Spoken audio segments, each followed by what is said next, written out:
Episode number 4 की starting में हम देखते हैं कि हमारी हीरोइन को होश आ जाता है और वो सोचती है ये सपना था क्या। और फिर वो सोचते नहीं, उसने सच में ही किसी को मार दिया है। अब तो मेरे को उससे बिल्कुल भी पीछा नहीं करना चाहिए, मुझे यहाँ से भाग जाना चाहिए जल्द से जल्द। और तभी वो लोग मेरे लिए बैठे होंगे और तभी वो आगे और पीछे देखती है कि इधर कोई है तो नहीं। और फिर वो देखती है अरे इनसे तो मेरा, फिर उसको एक चीज़ दिखती है और वो सोचते ये सब लेके मैं भाग जाती हूँ, इनसे तो मेरा गुजारा हो जाएगा। और वो जब भाग ही रही होती है दरवाजे के पास, फिर वो सोचती है कि मैं लोन के लिए कागज़ भी ले लेती हूँ। और फिर वो लोन के लिए कागज़ लेती है, फिर वो देखती है इन्हें मैंने कहीं तो देखा है। और तभी वो सोचती है मैंने कहाँ देखा है, कहाँ देखा है। फिर वो सोचती है कि हाँ, उस टेम्पल में उस लड़के के पास यही कागज़ था। तो मतलब कि बोलती है ये सी ये तो वो ही है। अच्छा, फिर बाहर से उसको आवाज़ आने लग जाती है कि चीफ और फुगई आपस में बात कर रहे होते हैं। और फिर वो भागने के लिए जगह ढूंढ रही होती है। तब उसको पता चलता है, फिर अगले सीन में हमें दिखाया था चीफ फुगई से बात कर रहा होता है कि क्रिटिक, हमें पता है कि मर्डर जिसने मुंह का उसको पूरा वो करा था अपने फादर की फिजिशियन यांग के साथ। वो अगरबत्ती जला रहा था अपने, और वो बातें कर रहे थे। बातें करने के बाद फिर वो बोलता है कि फिजिशियन ने मेरी जान बचाई है इवन द कॉस्ट अंकल यांग। तो फिर वो उसको थैंक यू कहता है और वो बोलता है ठीक है, सब कुछ यहाँ पे ठीक है। उसके बाद हमें नेक्स्ट सीन में दिखाया जाता है कि हमारी फीमेल लीड वहाँ से जा ही रही होती है कि वो रास्ते में हमारे चीफ से टकरा जाती है और फिजिशियन यांग से भी। और फिर वो पूछता है कहाँ जा रही हो। और तभी वो देख के और फिर वो हंस देती है और फिर वो अजीब सा मुंह बना देती है जैसे कि वो बीमार है। और फिर वो फूल खाने लग जाती है, फूल खाने की एक्टिंग करती है। एक्टिंग करते करते तब फिजिशियन बोलता है कि ये क्या कर रही है, पता नहीं शायद ये बीमार हो गई है। तभी वो लोग आपस में देखते हैं और तभी फिजिशियन चीफ का हाथ पकड़ लेता है। हाथ पकड़ना तब हमें नेक्स्ट सीन में दिखाया जाता है तो यंगशो है वो फिशिंग कर रही होती है। फिशिंग करके फिर वो इस चीफ को देख के वो उसको बार बार डाल रही होती है।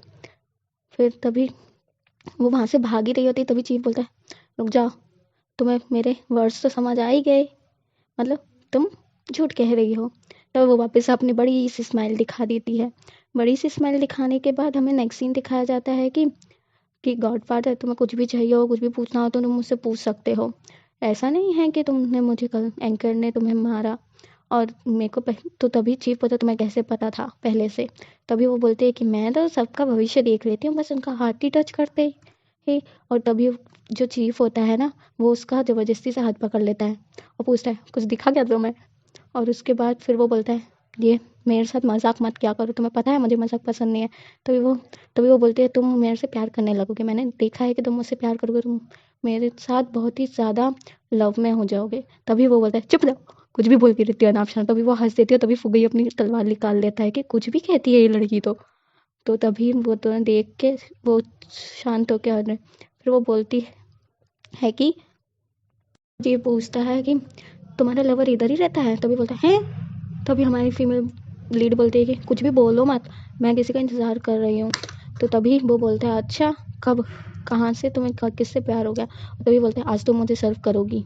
और तभी वो ना एकदम अपने हाथ से बचने की एक्टिंग करता है। और तभी वो बोलता है कि नहीं तो मैं तुम्हें मार डालूंगा उससे पहले कि तुम मेरे साथ रहोगी।